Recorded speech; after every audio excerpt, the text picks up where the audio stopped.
In this video, I'm going to show you how to add water softener cleaner to your water softener. If your water is showing signs of rust stain or your water softener isn't working to the performance that it normally does, or maybe it's just a scheduled cleaning indicator that you get on your water softener, this is something you want to do before you spend money on a repair or buy a new unit. This procedure only takes a couple minutes. It's really easy, and I'm going to show you how to do it. First thing you're going to need to do is buy yourself a bottle of water softener cleaner. This here says Whirlpool water softener cleaner. This will work on any water softener. Here in Canada, I picked this up at Canadian Tire. We used to have it at Lowe's, but now we don't have a Lowe's. So yeah, I picked it up at Canadian Tire. You can also get some on Amazon. I'll leave links below in the description of this video. So you'll see another video on my channel where I do this. I did that video about 3 years ago. This is a different water softener. We're in a different home now. And a couple weeks ago, we had an indicator here that said clean the water softener, or it said cleaning scheduled, something like that. And then the notification went away. But it's time to do it. And so what we're going to do is we're going to open the lid. We'll turn the tank light on. I have about this much salt in the tank here. So what we're going to do, I'm going to bring you in closer.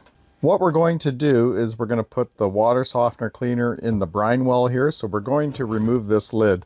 If you don't have a brine well, you can put it right into your salt.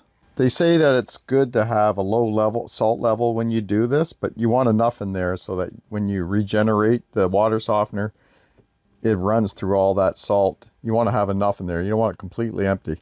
So I'm going to pour the bottle of cleaner into this brine well. So make sure you pour the whole contents of the bottle into the brine well.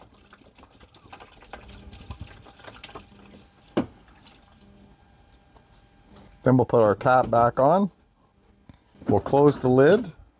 Now you want to make sure that you don't run any water in your home. That water softener has to run through the media that is in this tank right here.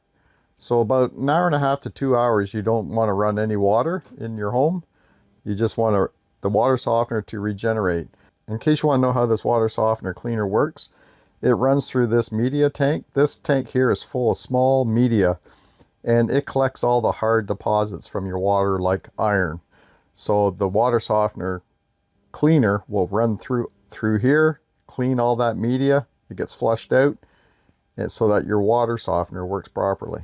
So now what we're going to do is, here this button here says recharge, so you can press the schedule. We don't want to do that, but we're going to hold the start. So all we're going to do is push this button, hold it, and then you'll hear it start, and we're going to let it run the course.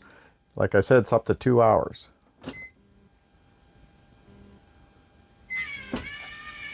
There we go. It's going to do its thing. Don't use any water in your home. And after a couple hours, it'll be all done. And that's all you have to do. It doesn't take much time. Like I said, you do this about once every 4 months. You'll get a notification on here sometimes about when to do it.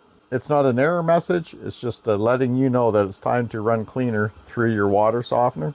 When this is done, I'm going to come back and I'm going to add a bag of salt to my tank and set it and forget it. That's how easy it is to add water softener cleaner to your water softener.